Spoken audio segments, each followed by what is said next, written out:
Hello everyone, hope you all doing well. Myself Pratiksha Dewan, Assistant Professor of Pragati College of Education, Dagapur, Siliguri. So students, today we'll be learning about human resource, which is from course 9, second semester, and the name of the course is Assessment for Learning, second half, unit 2. So students, from this unit 2, today we'll be learning about a human resource of the school. So in the first bullet we have a teaching staff. So under this teaching staff also there are different. First is full-time, part-time and para teachers. So today we will begin our class, our lesson with the teaching staff. So the teaching staff of the school must be, first of all, must be qualified and trained, and the council has laid down minimum qualification for the teaching staff. So we will begin with the minimum qualification that are required to be a teacher. So under this teaching staff, first we will start with the head of the school, who is the principal or the headmaster or the headmistress. So the head of the school or the principal must possess a postgraduate academic degree in a teaching subject and must have a teacher education degree from recognized university. Similarly, the second position or the second post is of a vice principal or the assistant headmaster, who is the next in charge of the school and who would officiate as a head in the absence of a principal or the head of the school. Similarly, the vice principal or the assistant headmaster of the school must also possess a postgraduate academic degree in any of the teaching subject from a recognized university along with teacher education degree. And the teacher of class 11 and 12 must have a postgraduate degree along with teacher education degree, which is very important. And the teacher in class 9 and 10 or 6 and above must be a graduate with academic degree in any teaching subject from a recognized university, and similarly he or she must have a teacher education degree as well. Now the next is function and duties of a head teacher, who is the head of the school. So as the head of the school, the headmaster should be very ideal and must have a good leadership qualities, and he or she should be very firm in his dealing, resolute in his conviction and decision, relentless in his execution, and at the same time should be very knowledgeable. So now the duties of the headmaster or the head teacher. So the first duty is teaching. Head of the school is usually, we know, they are burdened with lots of number of works and duties. But in spite of being occupied by many work, the principal or the head of the school should at least take 2 periods a day, so that the principal can interact with the students of the school. And when they interact with the students, they will come to know about the standard of the pupils, of the student, the standard of the teaching, and at the same time the head of the school will also be able to understand the difficulties of the student. So teaching is the main or the first fundamental duty of the head of the school. Now the next is planning. Another important duty of the headmaster of the school is the planning. If there is no planning, then there will be a lot of problem. It affects the functioning of the school. So the head of the school must plan each and every way in an effective way. If there is no planning, then the school will suffer. The school will have to face a lot of problem. So planning is one of the essential duty of the head of the school. Now the next is organization and administration. Now another important duty of the head of the school is the organization and administration. So the head of the school should procure adequate furnitures or the equipment which are required for the school, and they must look after the infrastructural facilities of the school.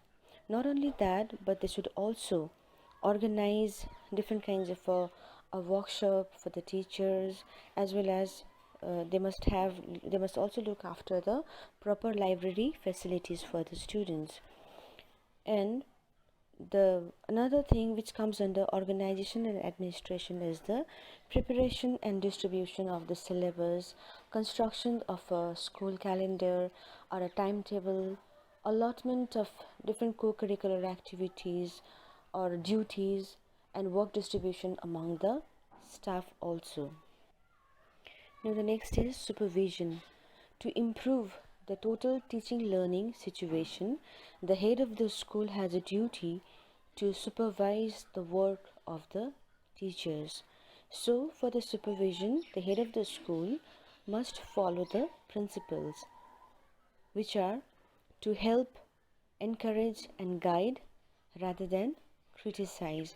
So the teacher or head teacher must always encourage and guide.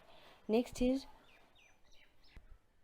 supervision must be done effectively, and the criteria of supervision should be known to the teachers. Partiality and prejudice should find no place, and supervision should be done in a spirit of cooperation. The head of the school should supervise the instruction work, which is one of the most important function, and the headmaster should improve the quality of education through creative, cooperative and constructive supervision. And they must also visit the classes, and during his supervision or during this visit, if he finds any problem in the instruction work, then he should discuss it with the teacher after the period is over in the office. Now the next is the functions of a teacher and the qualities of a teacher. But before we move on to the functions of a teacher, we will learn about some of the important role of a teacher, or what are the good qualities that a teacher must possess. So the teacher, we know, plays a very important role in the process of education, and teacher is the role model of the students. And along with this, teacher has many responsibilities, functions and duties that needs to be performed. So a teacher is always a ideal teacher, or should always be an ideal teacher. So ideal teacher must have a very good qualities. Teachers should be well educated, should be trained, should have a very good personality, good attitude, good character, calm, composed, sensible, and so on. An ideal teacher is the one who is loved and respected by all. And teachers should be very loving, caring, honest, and free from bias and prejudice, and should not be partial at all. An ideal teacher should be a scholar, should have a very good command over subject, should have a very good communication skills, should have a passion for teaching, and must express and teach in an effective way. And at the same time, teacher must make his lesson interesting. And the teacher must not only pass information in the class, but at the same time should help the students develop love for learning. An ideal teacher should be very honest to himself, towards students, and towards his profession. Therefore, it is said that man-making is a central function. The ideal teacher is a student's philosopher, friend, philosopher, and guide. An ideal teacher should create necessary conditions that will make learning meaningful, also encourages the students to develop capacity to inquire into things and search for new ideas and approaches to the problems of life. Now, the functions of a teacher. Now, the first function of a teacher is to implement the curriculum. The next is to diagnose the pupils' difficulties and provide remedial work, to establish a warm climate for learning and develop positive values in learners. Now, the qualities of a teacher. The first quality of a teacher is that the teacher should have a very good knowledge on his subject matter. Teacher should be friendly, should have a very good sense of humor and open-mindedness. The third one is communication skill. It is through the communication that the teacher passes the information or the knowledge. So therefore, the teacher should have a very good communication skills. And teacher should have a very good class control and management. And teachers should be very confident and should be very enthusiastic. Now the next is para-teachers and part-time teachers. Para-teachers and part-time teachers posts are purely a temporary basis. Actually, the full-time teachers are overloaded with work. Enrollment of the students are huge in number, and there are lots of scholastic and non-scholastic activities in the school. Therefore, for this reason, these teachers were recruited to help the full-time teachers. And sometimes there are lack of full-time teachers, and it becomes very difficult for the head teacher to maintain and control all the activities of the school.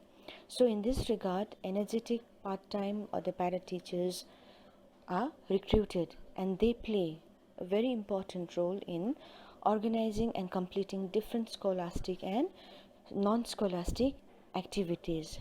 Therefore, these teachers are part and parcel of the school academic team, and they are the strong support system. And at the same time, the part-time teachers and the para-teachers, they also hold the regard. And from the student's point of view, there is no conception of a full-time, part-time or a part-time or a para-teacher. They are just the teachers. Now the para-teachers, they are recruited because the number of the students are more, and the government, they cannot hire or recruit or increase the number of the full-time teachers because of some problem, or maybe because of some other financial scarcity. So therefore, without affecting the teaching learning process, para-teachers are recruited by the management committee, and they take the classes 4 days in a week, and rest they spend encouraging the parents or the guardians of the children who are deprived of education. And the para teachers, they get a small remuneration, and rules are relaxed for para teachers. Now the responsibilities of the para teachers are, they are dedicated towards the development of the students. They take a good care of the students' learning and behavior modification, and they manage the dropout students to come back to the school, and also they get involved in other school related tasks. Now the next is the part-time teacher. So the part-time teacher are recruited when there is no full-time teacher to teach a subject, a particular subject. And when the teacher goes for a B.Ed training program, then the part-time teachers are recruited. And part-time teacher, they take 6 periods in a week. Now the responsibilities of the part-time teacher is, the first thing is they should be very enthusiastic to perform duty. They must be dedicated to help the students to improve their efficiency. And another duty is to evaluate the student and to perform the school duties properly.